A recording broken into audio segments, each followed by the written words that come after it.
Hola a todos, soy Olimpia. Gracias por estar aquí conmigo en este maravilloso lugar llamado la Biblioteca de los Sueños. Y tengo una gran historia que contarte.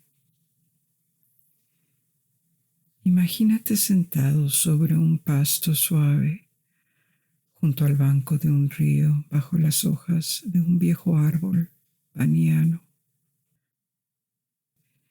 Y todo está tranquilo y silencioso, excepto por el dulce sonido del río balbuceante y la ligera brisa que nos trae el aroma de las flores de loto. Mientras nos sumergimos en otro capítulo de la historia de la humanidad.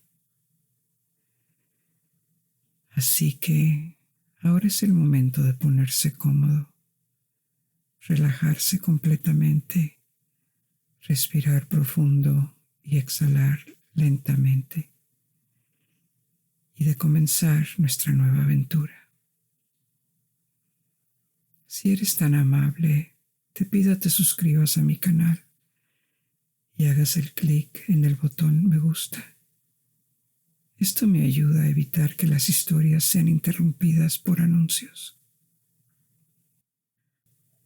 Esta noche les contaré la historia del budismo. ¿Y de qué se trata esta religión o tradición espiritual? ¿Cómo apareció y cómo se extendió y diversificó? El budismo también cuestiona el concepto occidental de religión, que nos apresuramos a atribuir en cada creencia, tradición o rito espiritual, por lo que también discutiremos la palabra religión y su historia al final. Con tanto que explorar, comencemos primero adoptando una posición cómoda y tratemos de liberar la tensión de los hombros. Llevamos tanta tensión en nuestros hombros de la que no estamos conscientes. Haz un esfuerzo consciente para dejarla ir mientras exhalas y siente cómo todo tu cuerpo se relaja con esta única liberación. Como de costumbre, no es necesario ver este video para comprender nuestras historias o seguirlas. Puedes cerrar los ojos si lo deseas en cualquier momento y concéntrate en el sonido de mi voz. Si tienes sueño, déjate llevar. Podrás volver para reanudar el video más tarde o para saltar directamente a una parte en particular de la historia. Las marcas del tiempo se encuentran en el primer comentario debajo del video. Y ahora comencemos nuestro viaje. En el origen del budismo hay enseñanzas originales atribuidas a un hombre, un maestro religioso, que vivió en algún momento entre los siglos 6 y 7 a.C., en la antigua India. Este hombre, Siddhartha Gautama, no es una mera leyenda, sí existió. Puede ser difícil distinguir lo que es un hecho histórico y lo que es una leyenda en su vida, porque para los budistas se convirtió en el Buda histórico, un ser que en nuestro mundo alcanzó un estado de iluminación que lo liberó del sufrimiento, de la ignorancia, del deseo y de un ciclo interminable de renacimiento. Lo logró dedicando su vida a encontrar y seguir un camino que culminó en el nirvana, el estado definitivo de liberación. Siddhartha Gautama no era realmente un profeta, alguien que hubiera anunciado o revelado la verdad divina, menos aún un Mesías. En la tradición budista es un guía y un modelo de lo que los seres humanos pueden aspirar a ser. Una especie de pionero, un explorador espiritual. Volveremos a su vida, pero sus enseñanzas no surgieron de la nada. Estaban profundamente arraigadas en una intensa actividad espiritual que existía en la India en el primer milenio antes de Cristo. Fue una época de intensos cuestionamientos o especulaciones sobre el orden del cosmos, el autoconocimiento y en que se convertirían los seres después de su muerte biológica. Para entender todo esto, tenemos que ver lo que era la India en términos de civilización, sociedad y creencias en la época del Buda. La India ya tenía una larga historia. Antes del sexto siglo antes de Cristo, había visto surgir y caer varias culturas y civilizaciones, especialmente en el Valle del Indo, donde casi al mismo tiempo que en Mesopotamia habían aparecido las primeras ciudades y sociedades complejas. El Valle del Indo se encuentra en el noroeste de la India y en Pakistán.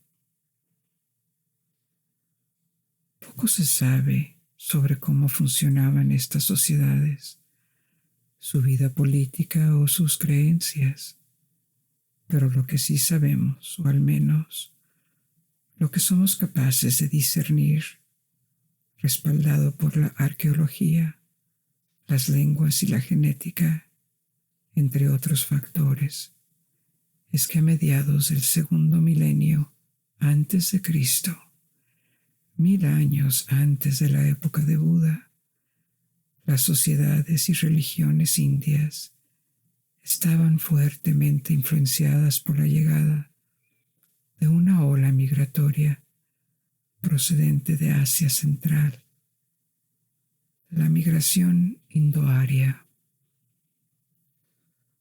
Ocurrió a lo largo de varios siglos. Comenzaron hace unos 4000 años.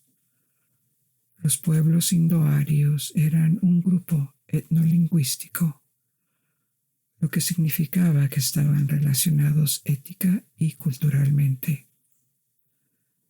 Compartían normas culturales e idiomas, y eso dejó una fuerte huella en la India. Las lenguas que se hablan hoy en día, desde Pakistán hasta Bangladesh, desde el norte de la India hasta Sri Lanka, en el sur, tienen orígenes indoarios. Los indoarios forman parte de la ola migratoria indoeuropea más grande, que se cree que se originó en las estepas al norte de las montañas del Cáucaso, hace 6 o 7000 años, y a lo largo de muchos siglos tuvo una fuerte influencia desde el oeste de Europa hasta la India, pasando por toda Europa del Este y el Oriente Medio. Ahora bien, la ola indoaria fue tardía, en el segundo milenio antes de Cristo, e implicó un movimiento hacia el sur de personas del grupo lingüístico indoeuropeo que se habían asentado y permanecido en Asia Central durante siglos antes de trasladarse al sur. Parece que en la India, como en todas las demás partes del mundo a las que llegaron estas oleadas migratorias indoeuropeas, tuvieron una fuerte influencia en las regiones donde se asentaron. No conocemos el número exactamente y es muy posible que fueran solo una minoría en estas nuevas tierras. Se cree que sus normas sociales y su organización, sus creencias o tal vez sus capacidades militares eran persuasivas o poderosas, porque en el norte de la India, como en Europa o Persia, prevalecieron sobre las culturas más antiguas. En el caso de la India, es posible que los jefes indoarios proporcionaran protección a las poblaciones no arias que vivían de la agricultura, estableciendo una jerarquía en la que los indoarios se convirtieron en una especie de clase noble. Estas clases nobles hicieron alianzas y se mezclaron con las antiguas clases nobles. Y después de generaciones, los indoarios convirtieron a la clase dominante a su cultura y lengua, que luego se infiltró al resto de la población. Todas estas son hipótesis, pero en cualquier caso, las migraciones indoarias reformaron las sociedades indias, se mezclaron con elementos locales, dando origen a nuevas culturas. Por ejemplo, el sánscrito, el idioma, que también es el idioma sagrado del hinduismo, y muchos textos históricos del budismo, es uno de los numerosos idiomas indoarios. Sirvió como lengua de enlace en el sur de Asia antigua y medieval, algo así como el latín en la Europa romana y medieval. A mediados del segundo milenio, los nuevos reinos indoarios que habían aparecido en la India, especialmente en el noroeste, tenían una cultura con nuevos rasgos. La sociedad estaba organizada en castas. Había sacerdotes, brahmanes, guerreros y nobles, gente común y sirvientes. Este sistema que coloca a los individuos en una casta, dependiendo esencialmente de su nacimiento, tiene raíces muy antiguas en la India.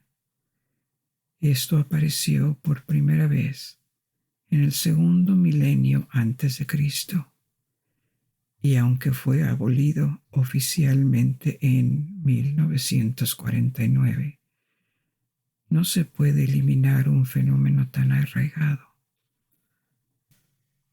por lo que todavía influye en la sociedad india moderna.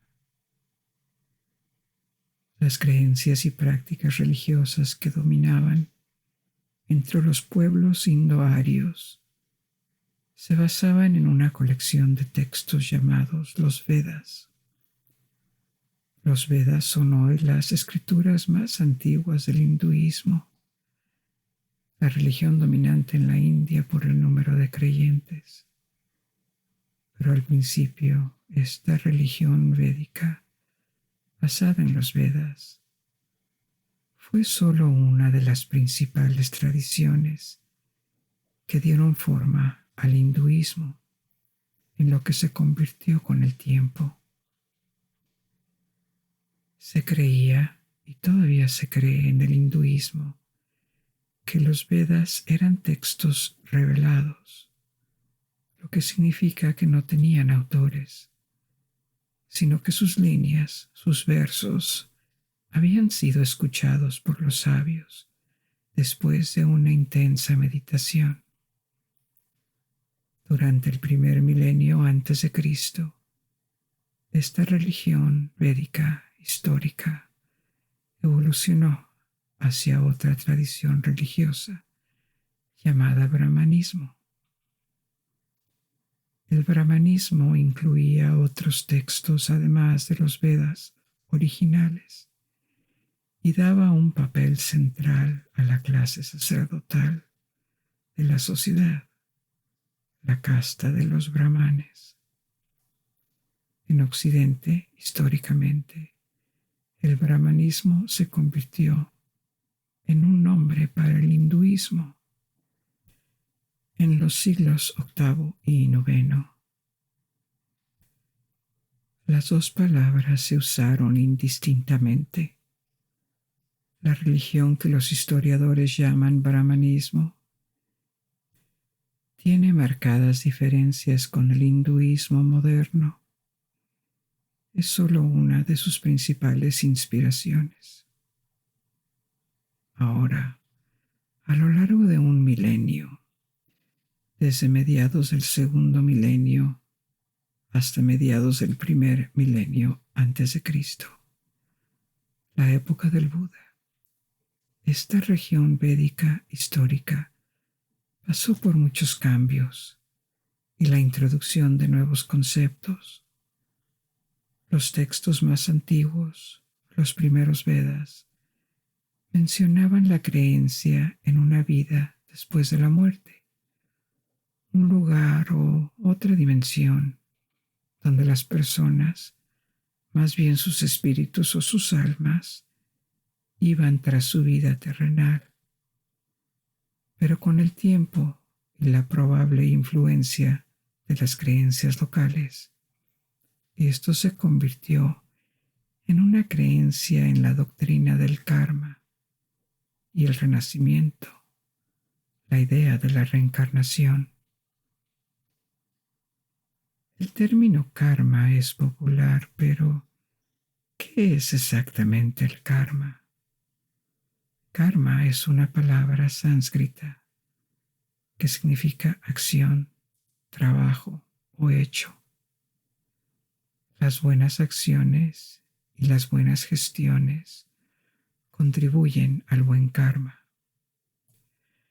El concepto de karma está estrechamente asociado con la idea del renacimiento en muchas religiones indias, como el budismo, el hinduismo o el sijismo. El karma, ya sea bueno o malo, en el presente afectará el futuro de uno. No solo en esta vida, sino también afectará la naturaleza y la calidad de las vidas futuras. Es menos conocido que el karma, pero tal vez hayas escuchado el término samsara, otra palabra sánscrita que significa mundo. Samsara nombra la creencia en la ciclicidad de toda la vida, de toda la existencia, la creencia de que toda vida pasa por un ciclo de muerte y renacimiento en nuestro mundo, no en otro mundo o en el más allá.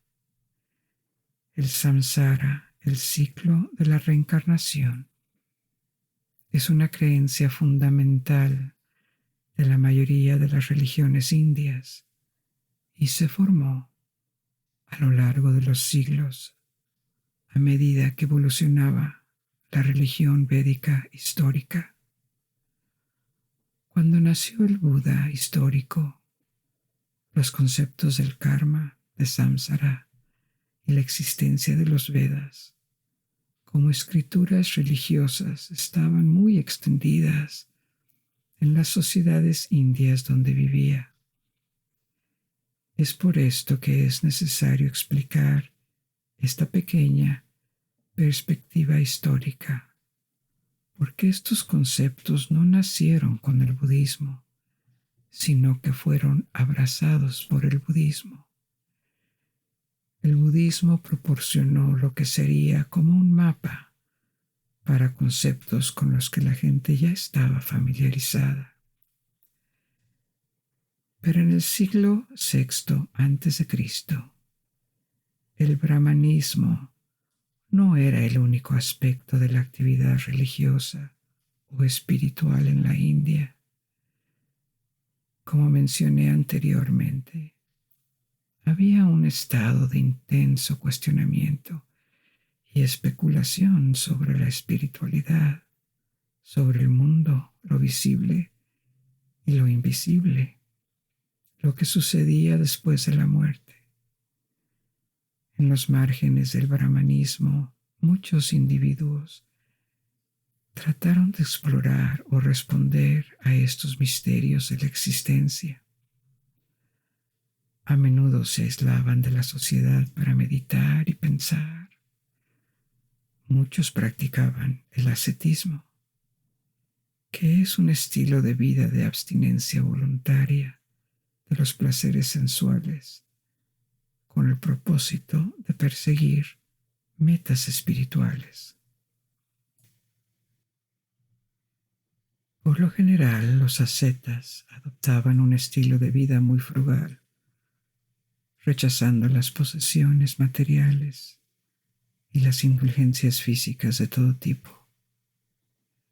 Pasan gran parte de su tiempo ayunando y concentrándose en la práctica de la religión o la reflexión sobre asuntos espirituales. Muchos creían que la acción de purificar el cuerpo o reducir sus necesidades era una forma de encontrar la paz interior o una mayor conexión con lo divino. La práctica del ascetismo se ha observado históricamente en muchas religiones y tradiciones de todo el mundo, pero la India podría haber sido el lugar donde surgió por primera vez. El concepto fue mencionado en algunos textos védicos, que son los textos más antiguos que conocemos que hablan del ascetismo. En la época del Buda, la práctica estaba muy extendida en la India. Todavía era un estilo de vida marginal, por supuesto, pero se volvió relativamente familiar y común. Y parece que existía la creencia de que el control de las funciones vitales, la capacidad de desprenderse del propio cuerpo, era una forma de adquirir poderes sobrenaturales o de alcanzar un estado de éxtasis y felicidad intensa. Otra práctica ascética era el yoga, otro término sánscrito. El yoga ya era antiguo en el siglo VI a.C. y había sido mencionado mucho antes de los Vedas, pero se hizo cada vez más popular entre los ascetas. Creían que practicar una variedad de técnicas, particularmente ejercicios físicos y mentales, era una forma de fortalecer la mente y conectarse con lo divino. Les cuento todo esto para ilustrar el contexto y la sociedad en la que nació el Buda histórico.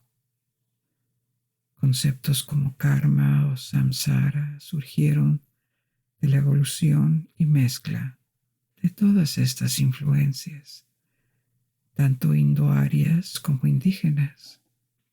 Además, había una serie de prácticas religiosas y espirituales que se habían generalizado en la India. Además, fue una época en el siglo VI o V a.C. de fervor espiritual. Se podría decir para muchas personas, probablemente más que en el mismo periodo en otras partes del mundo como China o en el mundo mediterráneo. La espiritualidad, las creencias y lo divino eran la razón más importante para vivir, o la meta más importante.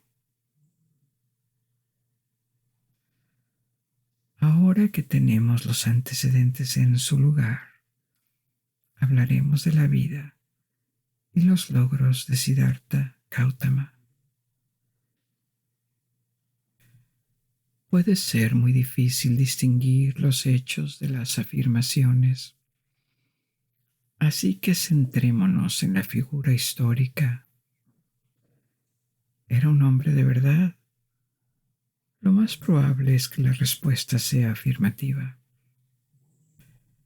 Casi todos los historiadores están de acuerdo en esto, porque sus enseñanzas y seguidores dejaron una multiplicidad de huellas en la historia. Es más difícil conocer detalles exactos como las fechas de nacimiento y muerte, por ejemplo. Pero la fecha tradicional de su muerte observada en la tradición budista oriental en China, Japón o Corea es el año 949 a.C., más de 500 años antes de lo que la mayoría de los historiadores creen. Hace un siglo, el consenso era que nació y vivió en el siglo VI a.C., pero ahora se considera que fue durante el siglo V a.C. Es probable que naciera en el seno de una familia aristocrática y tradicionalmente se considera que su lugar de nacimiento fue en la antigua ciudad de Lumbini,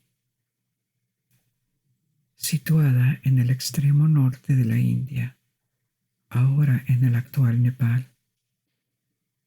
Existe un consenso sobre el hecho de que viajó a varios lugares del norte de la India a lo largo de su vida y, de acuerdo con todas las diversas tradiciones, pasó por una secuencia de etapas.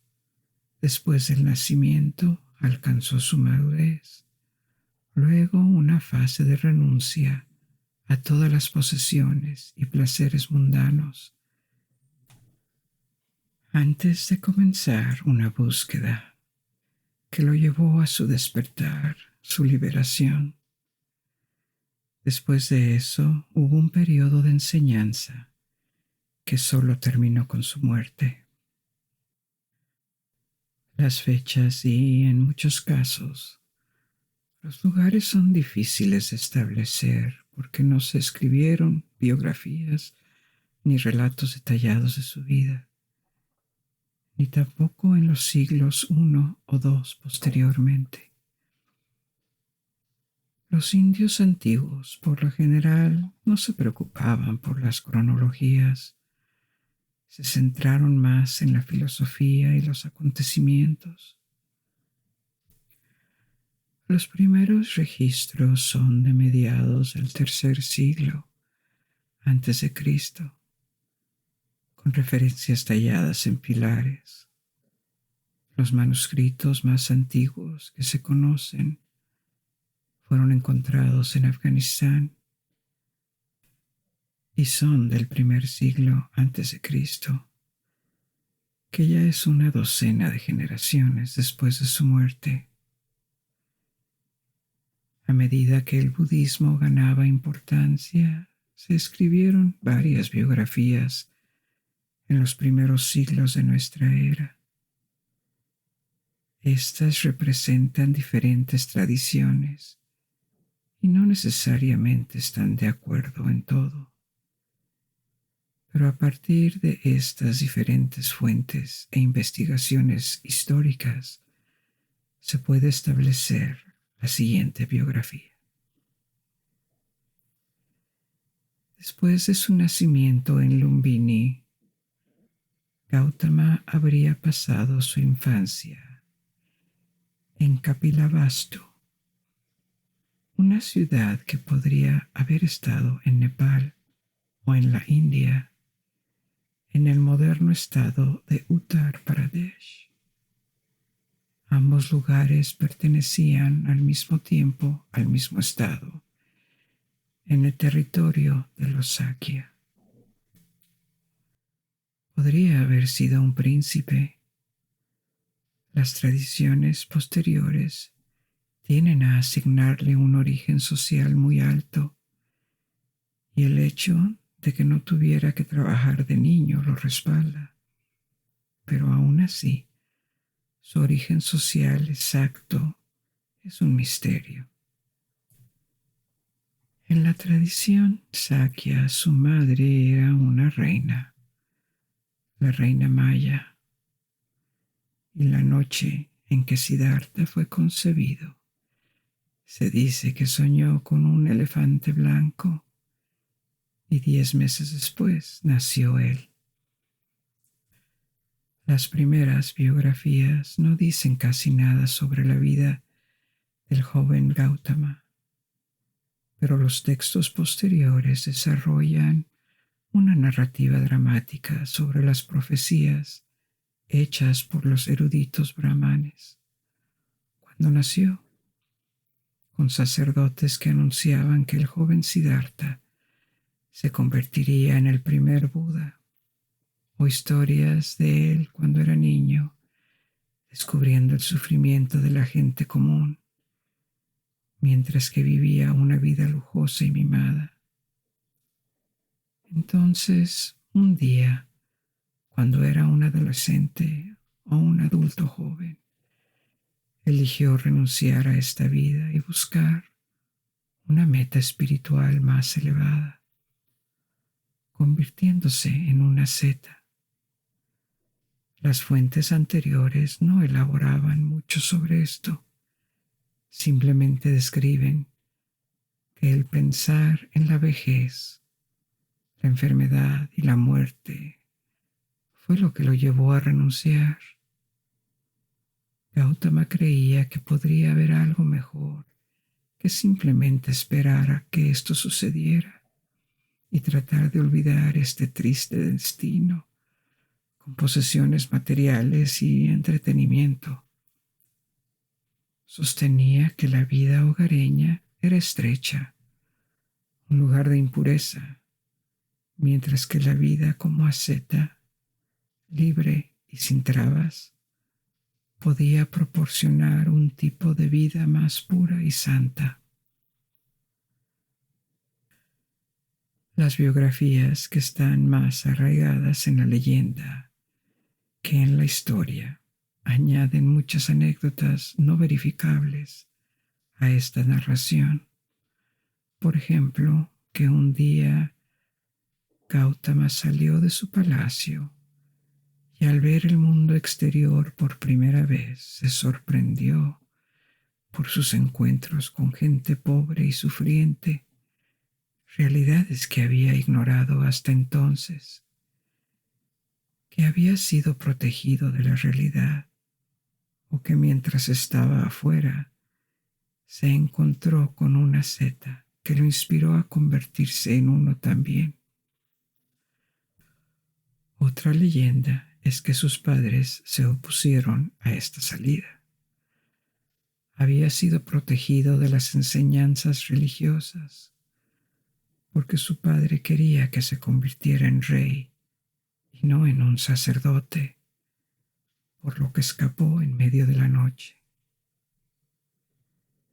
En cualquier caso, todas estas narrativas lo llevan a cambiar drásticamente su vida y a embarcarse en una búsqueda espiritual y experimentar con diferentes prácticas espirituales. En un inicio, se dice que trató de unirse a 2 maestros diferentes de meditación ascética, y aunque rápidamente sobresalió en sus técnicas, no estaba satisfecho porque sentía que estas prácticas no conducían a la calma, al conocimiento o al despertar. Eran un medio para olvidarse de sí mismo, más que un medio de elevación.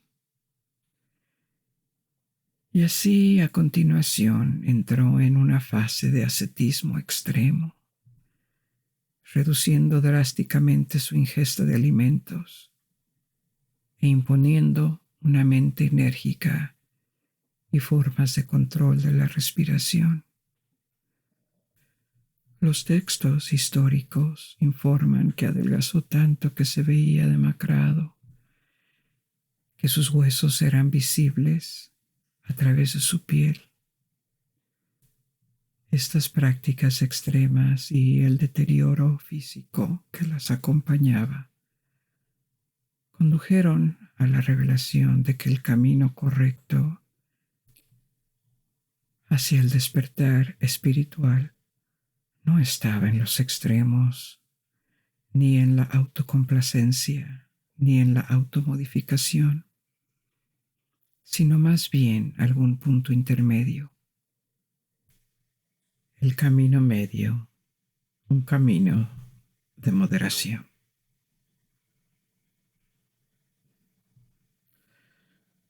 Su noción del camino medio es muy importante para que los budistas de todas las tradiciones entiendan las enseñanzas del Buda. En primer lugar, porque define una práctica espiritual que se aleja de los extremos. Nada de ascetismo exagerado, que se ve como una búsqueda tonta de la perfección, que bien puede estar inspirada por el egoísmo o el masoquismo. Y por otro lado, nada de autoindulgencia, nada de indulgencia de los placeres físicos, sensuales.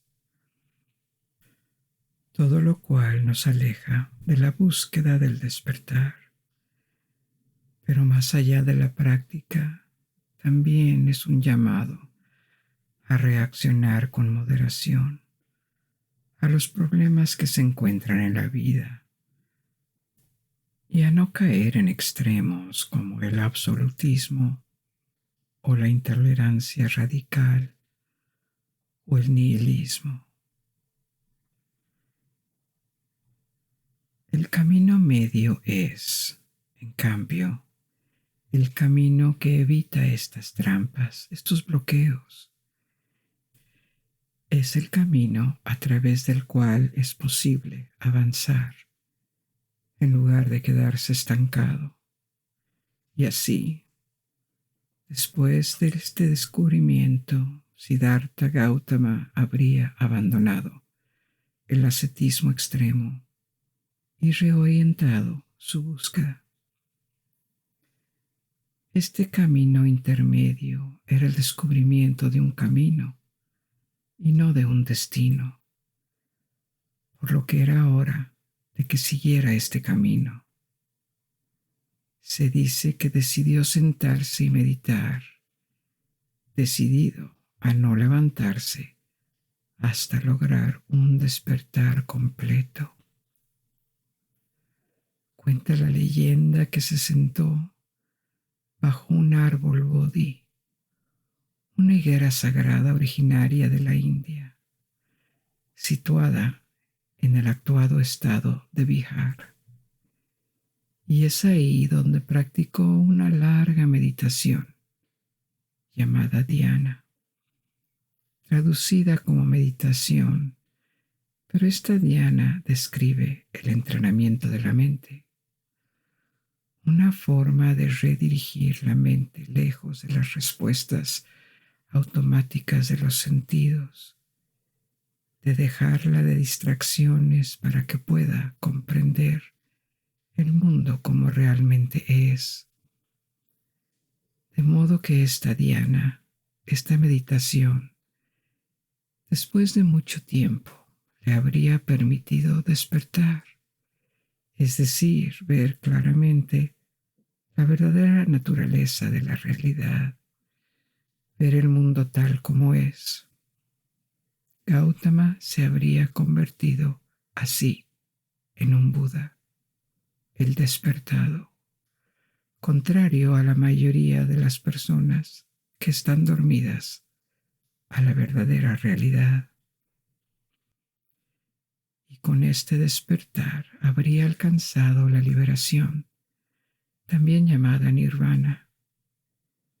El nirvana, otra palabra sánscrita, se entiende a veces en Occidente como un estado de satisfacción plena y pacífica. Pero no es exactamente así. Es un estado de felicidad suprema, sí, y de libertad, pero también es una liberación de los apegos. Apegos a todo lo que son los sentimientos, a las personas, a las posesiones, al ego, al dolor. Esta liberación pone fin al samsara, al ciclo de renacimiento que nos hace volver. El nirvana es una salida, la única salida de esta eterna repetición y del sufrimiento que la acompaña. El concepto de nirvana no solo existe en el budismo, sino también en otras religiones, inclusive en el hinduismo. Una vez más, las tradiciones sobre esta estancia crucial bajo el árbol hablan de diferentes episodios que habrían sucedido mientras el futuro Buda meditaba. Se dice que, para evitar el nirvana de Buda, un demonio llamado Mara, que gobernaba sobre los deseos y no quería que este camino se revelara a la humanidad, habría tratado de tentarlo. Se dice que Mara envió a sus hermosas hijas a seducir al futuro Buda y luego envió ejércitos de monstruos para asustarlo. Pero según la leyenda, el futuro Buda permaneció imperturbable y firmemente conectado a la tierra, lo que le permitió repeler estos ataques. Después de este despertar, el Buda viajó de nuevo a las llanuras bajas del Ganges, al este, enseñando y construyendo una comunidad religiosa. Sus enseñanzas incluían el camino medio, este camino entre los extremos, el entrenamiento de la mente, dhyana, y las prácticas de meditación como una forma de emular su experiencia y también de alcanzar la budeidad. A pesar de que el título de Buda, que significa iluminado o despierto, apareció solo un par de siglos después de su muerte, un aspecto del budismo primitivo es que el Buda criticaba el sistema de castas y las prácticas de los sacerdotes, la casta de los brahmanes. Como hemos visto, no había nada en el camino hacia el nirvana que dependiera de su familia de nacimiento, su estatus social o la adoración de dioses en particular. Este nuevo movimiento religioso que surgió a su alrededor era una religión sin dioses, o si había dioses y entidades sobrenaturales, el camino hacia el despertar, hacia la iluminación y la libertad, no dependía de ellos, y esto chocaba con el orden social dominante. El budismo, en el siglo V a.C., era solo un pequeño movimiento, lo que llamaríamos una secta, pero, aún así, su doctrina podría haber sido vista como una amenaza para el sistema de castas dominado por los brahmanes, tanto más cuanto que, al menos teóricamente, atraía a las clases bajas. En el brahmaísmo había un panteón de dioses, muchos de los cuales continuaron siendo adorados en el hinduismo. El camino para ganar favores en esta vida y en vidas futuras era adorar a estos dioses y los medios para adorar pasaban solo a través de las castas de los brahmanes, creando así esta conexión intrínseca entre la religión, el orden social y la política. Y aunque el budismo no necesariamente atacó todo esto directamente, fue disruptivo, teniendo en cuenta las notables diferencias. Hubo algo de este modelo en el éxito del cristianismo primitivo dentro del Imperio Romano y más allá.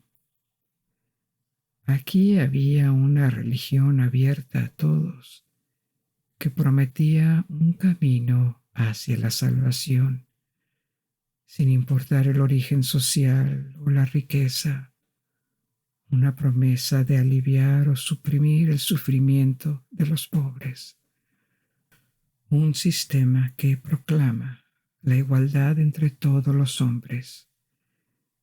Esto era atractivo para muchos, pero aún así, al igual que el cristianismo al principio, el budismo se extendió lentamente en la India. En sus inicios convivió con otras religiones o tradiciones, especialmente con el hinduismo antiguo o el brahmanismo tardío. Se benefició en el siglo III de la conversión de varios monarcas al budismo.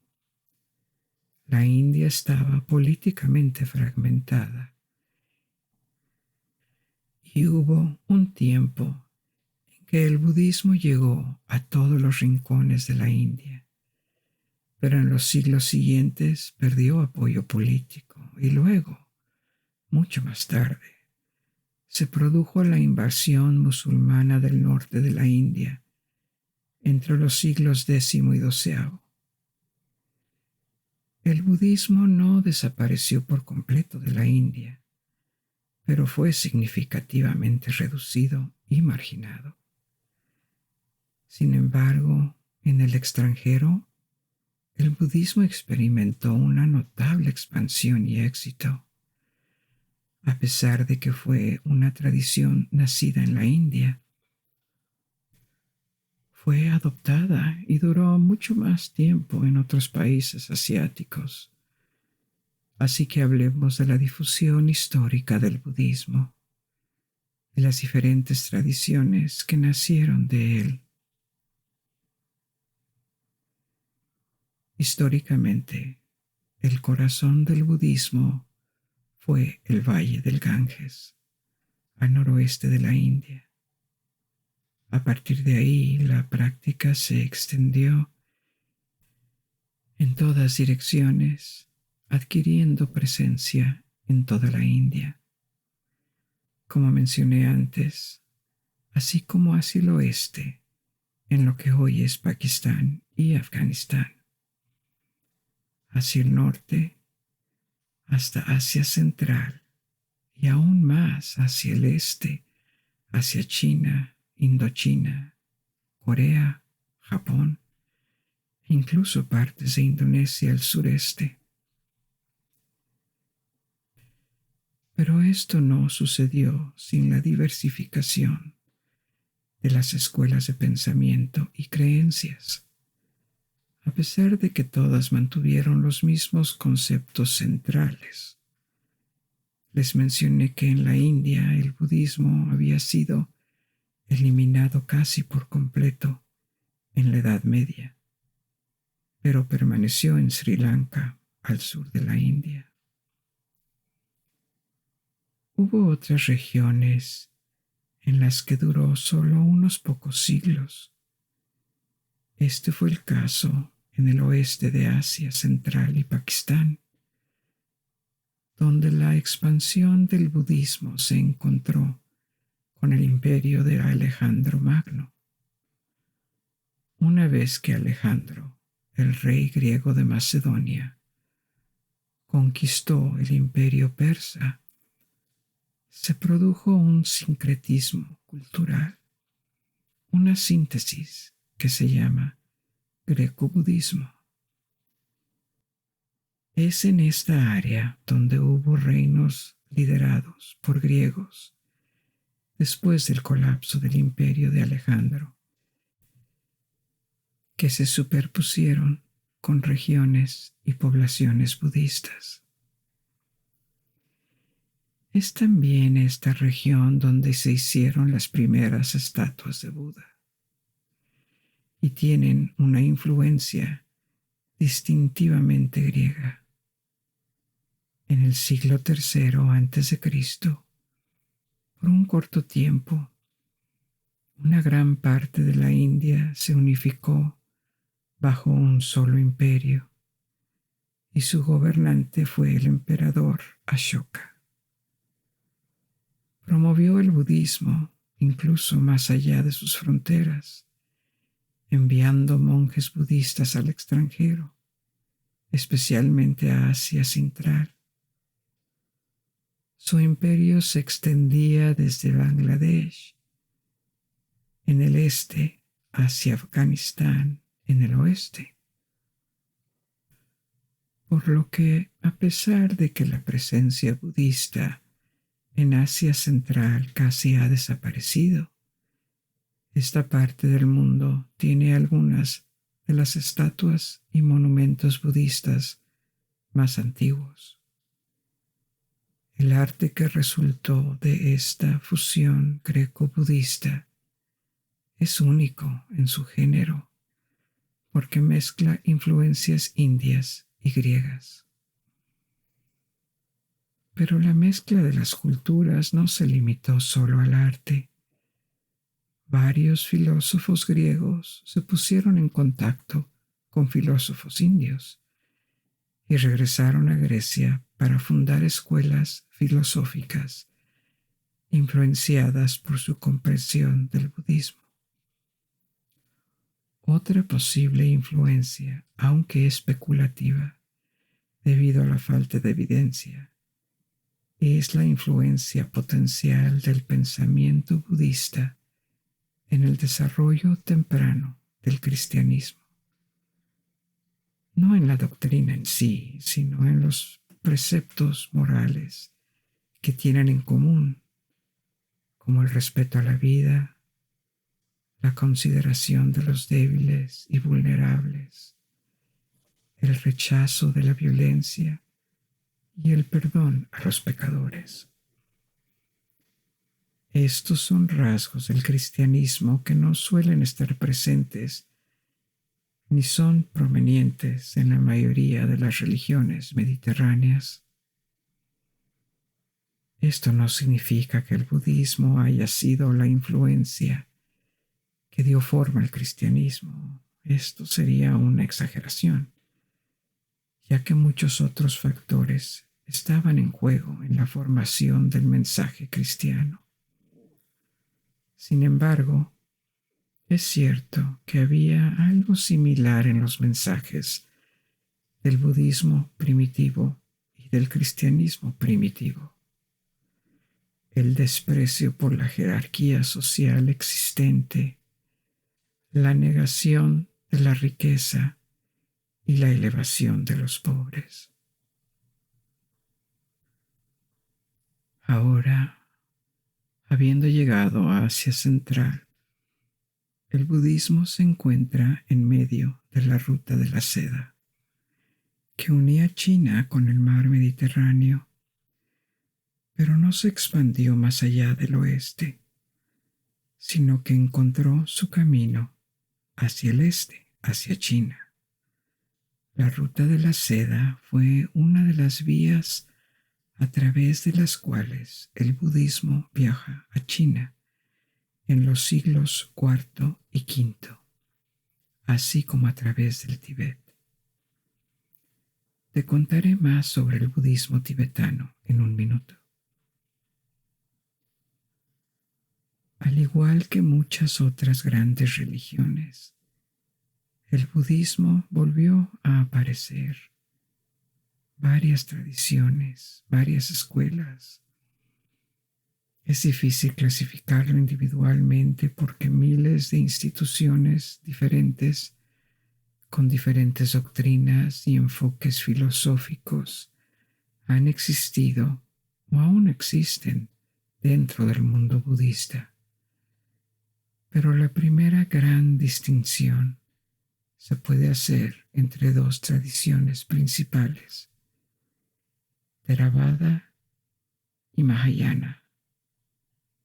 Ambas tradiciones aceptan conceptos que hemos comentado antes: el camino del medio, el camino hacia el nirvana, las características de toda existencia y de los seres vivos, que llaman las tres marcas de la existencia.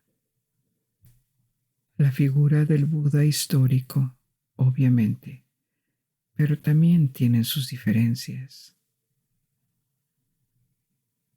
Theravada significa enseñanza de los ancianos y es la forma dominante del budismo en Sri Lanka y el sudeste asiático, incluidos Myanmar, Tailandia y Camboya. El Theravada se inicia en una colección de textos budistas que se encuentran entre los más antiguos, y sus seguidores se ven a sí mismos como más cercanos de las primeras escuelas budistas.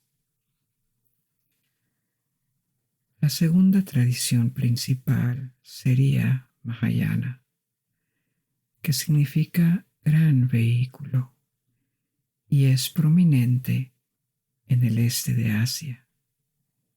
Gran parte de esta variación se deriva de las tradiciones budistas chinas y domina en China, Corea, Japón y Vietnam. Esta tradición acepta textos posteriores y en general la existencia de los otros Budas que la tradición Theravada rechaza. La mayoría de los budistas se sitúan dentro del Theravada o del Mahayana, pero estas dos categorías no reflejan realmente la diversidad del mundo budista.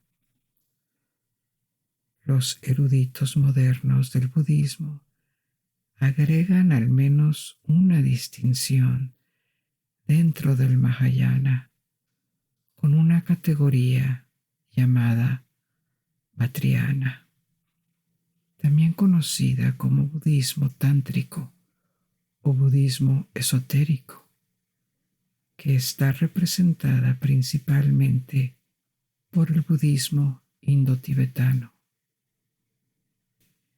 Es prominente en la región del Himalaya, incluyendo el Tíbet y Bután, así como Mongolia al norte. Esta rama enfatiza el estudio de los materiales tántricos budistas y es para muchos occidentales la cara prominente del budismo, porque todo el mundo conoce el budismo tibetano a través del Dalai Lama. ¿Qué significa tántrico? Más recientemente se ha convertido en un término un poco engañoso, porque mucha gente ahora lo asocia con el sexo. Se convirtió en una cosa en la cultura popular debido a los ocultistas occidentales del siglo XX, que lo presentaron al público estadounidense y europeo como una especie de práctica esotérica o sexual. Pero esto no es lo que realmente significa el Tantra. El Tantra es una amplia gama de tradiciones esotéricas, es decir, secretas o misteriosas, que se desarrollaron en la India desde mediados del primer milenio después de Cristo. Estas tradiciones también existen en el budismo y el hinduismo.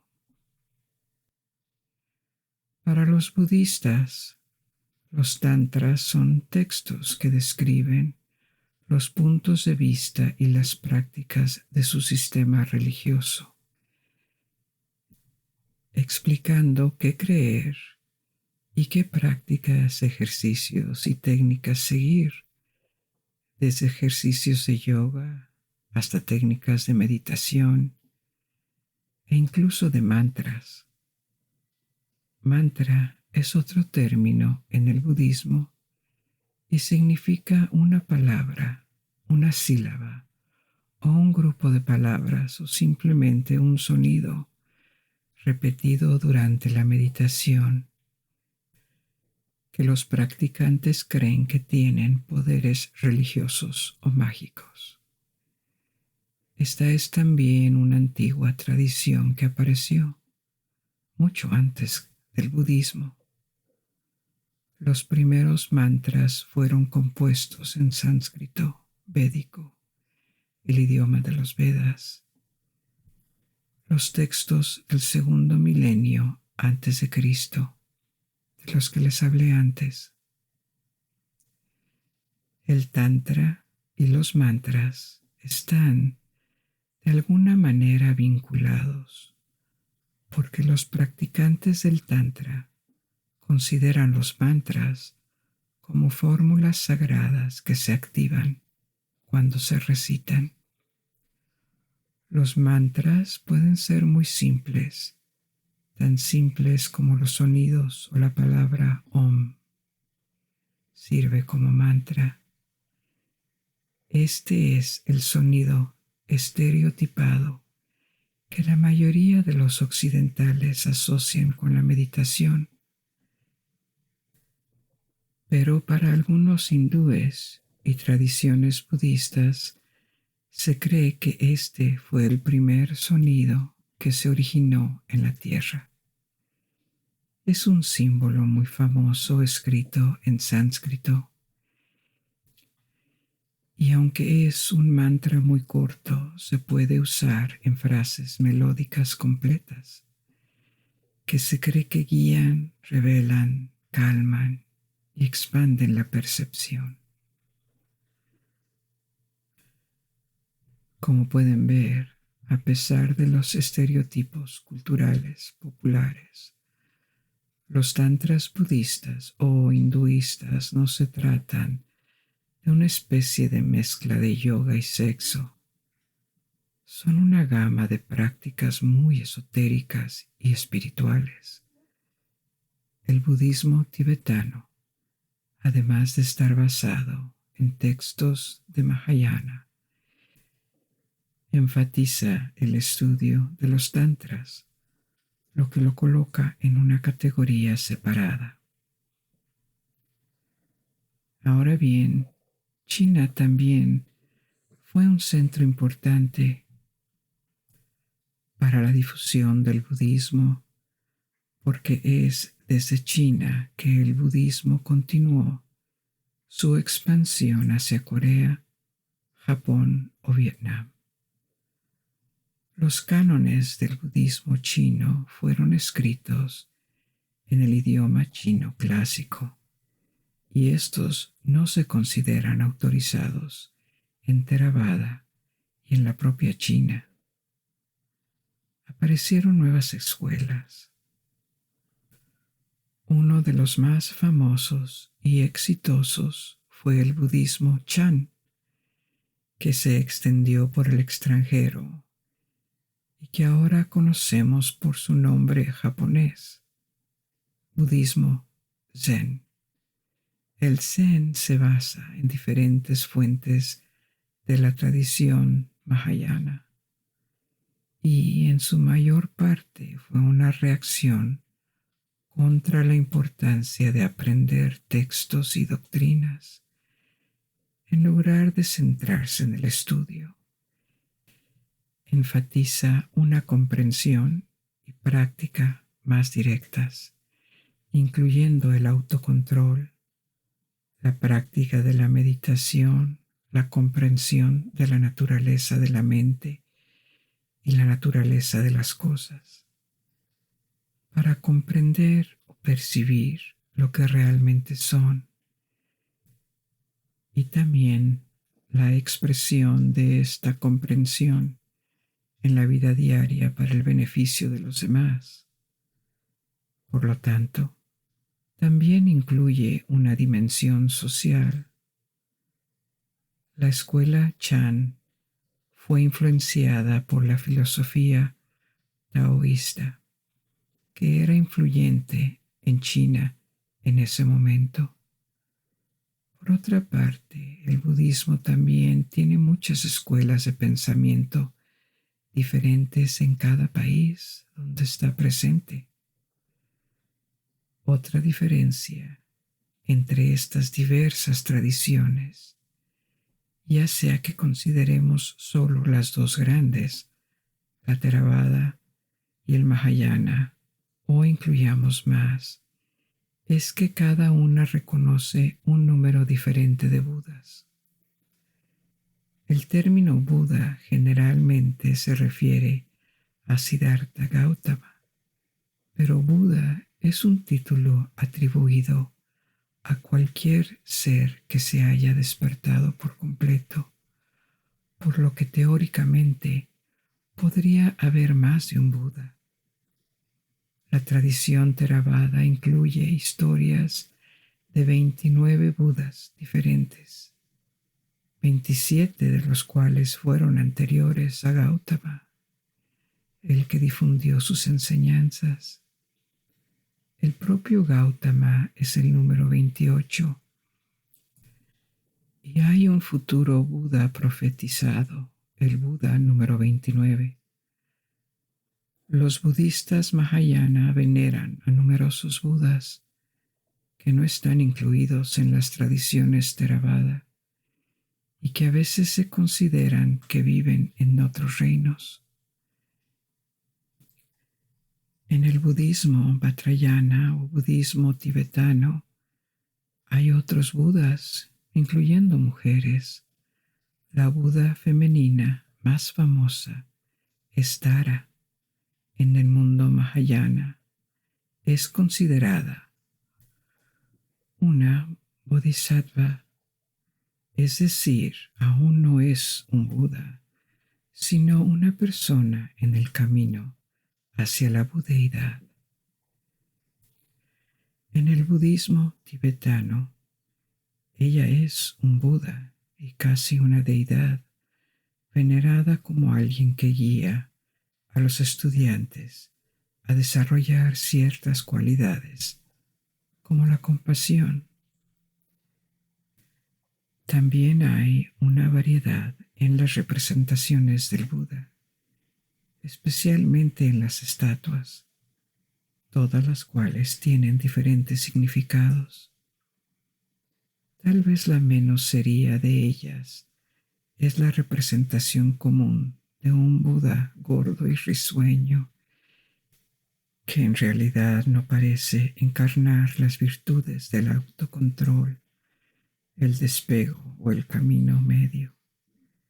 Esta versión de Buda es típicamente china y apareció por primera vez alrededor del siglo X a.C.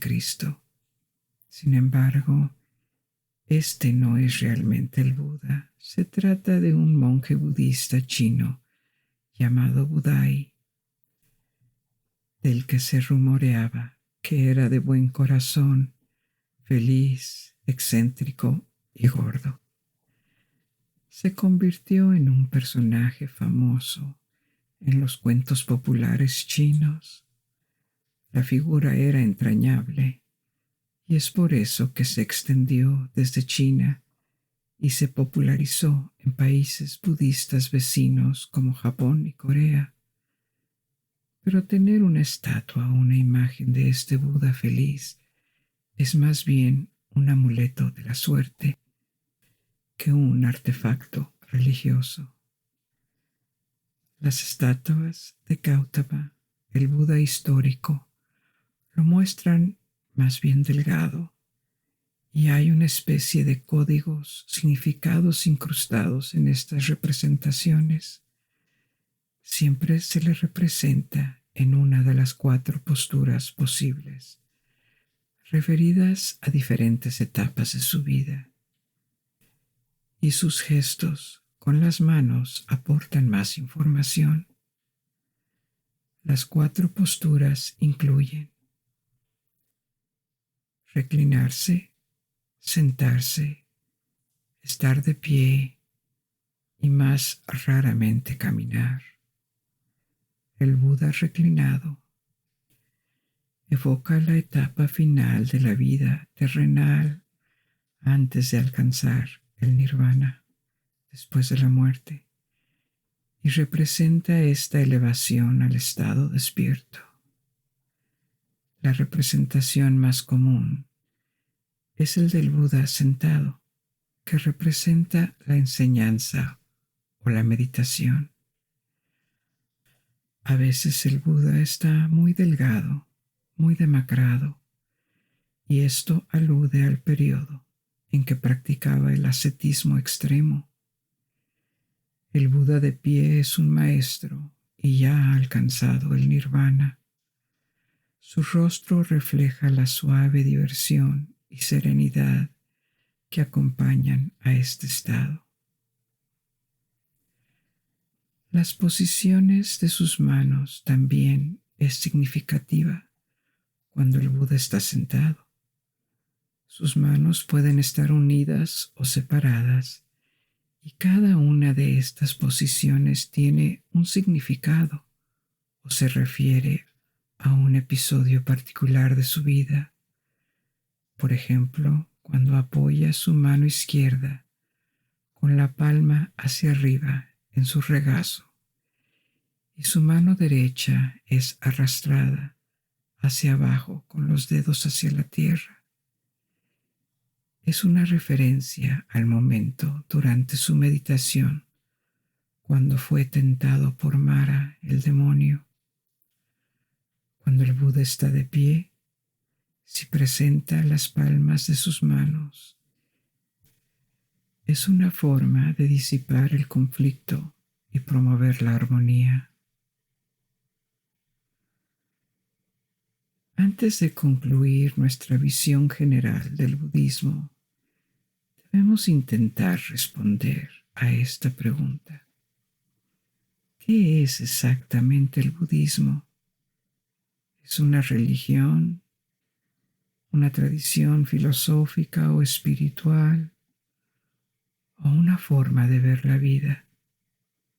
El problema radica en tratar de definirlo, porque el concepto de religión es una construcción principalmente occidental. Históricamente es un término conveniente destinado a describir sistemas de creencias, cosmovisiones, textos, rituales, organizaciones y valores morales. Sin embargo, esta necesidad de categorizar y etiquetar los sistemas como entidades separadas, como diferentes religiones, no es universalmente entendida o practicada. Fuera de los idiomas occidentales, a menudo no hay una traducción directa para la palabra religión. Nuestra percepción de la palabra depende de las perspectivas individuales o culturales que adoptamos para comprender el mundo mejor. La palabra religión se originó del latín religio y apareció en francés antiguo, anglo-normando, en la Edad Media. Su significado original en latín, cuando apareció por primera vez en las lenguas europeas, no era exactamente el mismo que su significado moderno. Denotaba respeto por lo que es correcto, por lo que es sagrado y deferencia a los dioses. Después de que el cristianismo reemplazó a los dioses romanos politeístas, se convirtió en referencia por su único Dios. En este sentido, la religión no es una elección entre diferentes creencias. Es algo que se tiene o no se tiene. Inicialmente no se usó el plural. El plural religiones surgió mucho más tarde en francés o inglés, particularmente en el siglo XVII, después de la Reforma Protestante. Esto ocurrió a medida que la cristianidad se dividió y los exploradores europeos se encontraron con múltiples culturas extranjeras, lo que enfatizó que las creencias de uno eran solo un componente entre muchos en la identidad de una persona, como por ejemplo la nacionalidad o la raza. Para la mayoría de los estudiosos, el concepto de religión, tal como lo entendemos hoy en día, es una concepción occidental y relativamente moderna que ha existido durante solo unos pocos siglos. En otras culturas del mundo no parece haber necesidad de distinguir o separar la vida cotidiana de lo sagrado. No había necesidad de pensar en un sistema de creencias como una elección hecha por un individuo. Por ejemplo, incluso hasta el siglo XIX, el pueblo judío no llamaba judaísmo a su práctica religiosa, con sus textos morales, tradiciones y rituales. Consideraban que su cultura ancestral y su identidad étnica eran una y la misma que sus prácticas espirituales, sus derechos naturales como judíos. El mismo principio fue aplicado por Occidente a muchas religiones de todo el mundo. La identidad cultural y la práctica espiritual se separaron en dos categorías distintas, mutuamente excluyentes entre sí.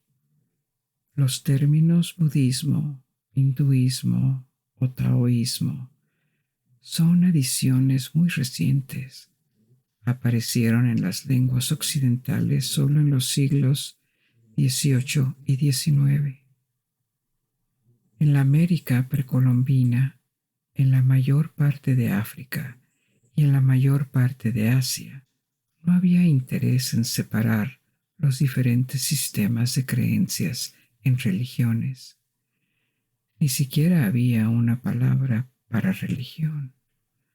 Por ejemplo, los japoneses descubrieron la palabra y el concepto de religión a mediados del siglo XIX, cuando los buques de guerra estadounidenses aparecieron frente a sus costas y obligaron a su gobierno a firmar tratados que exigían, entre otras cosas, la libertad de religión. La idea de que la religión pudiera ser opcional o que ellos mismos tuvieran una religión era ajena a los japoneses de la época. Si elegimos definir la religión como la creencia o adoración de un poder divino, Dios o dioses, entonces el budismo no puede ser clasificado como una religión. No requiere ni se refiere a la adoración de ningún poder sobrehumano. Si bien hay figuras míticas veneradas en el budismo, no hay un panteón o un solo Dios. En teoría, una persona podría ser budista y también practicar una religión diferente, pero no es tan simple si aceptamos la religión como un concepto como hemos discutido, entonces otras religiones definidas probablemente chocarán con algunas de las creencias del budismo, como la reencarnación o la posibilidad de encontrar un camino hacia la salvación sin interferencia divina. Estos conceptos pueden no ser aceptables dentro de muchos de los sistemas de creencias del mundo. Sin embargo, si tomamos la religión como una construcción social, una comunidad de creyentes que comparten derechos, prácticas y tienen un clero y una organización, entonces el budismo puede considerarse una religión. Tiene un impacto en los practicantes en sus interacciones sociales. Esto, al menos en parte, define su identidad y ayuda a satisfacer su necesidad de espiritualidad. No hay una respuesta clara a la pregunta: ¿es el budismo una religión? En última instancia, depende de cómo elijamos definir la religión. No hay consenso académico sobre este asunto y es aceptable verlo como una religión o como una práctica filosófica y espiritual. Esto fue solo una descripción general y hay mucho más que aprender sobre el budismo y las religiones indias. Espero que la historia de esta noche al menos haya despertado tu curiosidad por aprender más. Pero al fin hemos llegado al final de nuestra exploración de esta noche. Duerme bien hasta que nos volvamos a encontrar.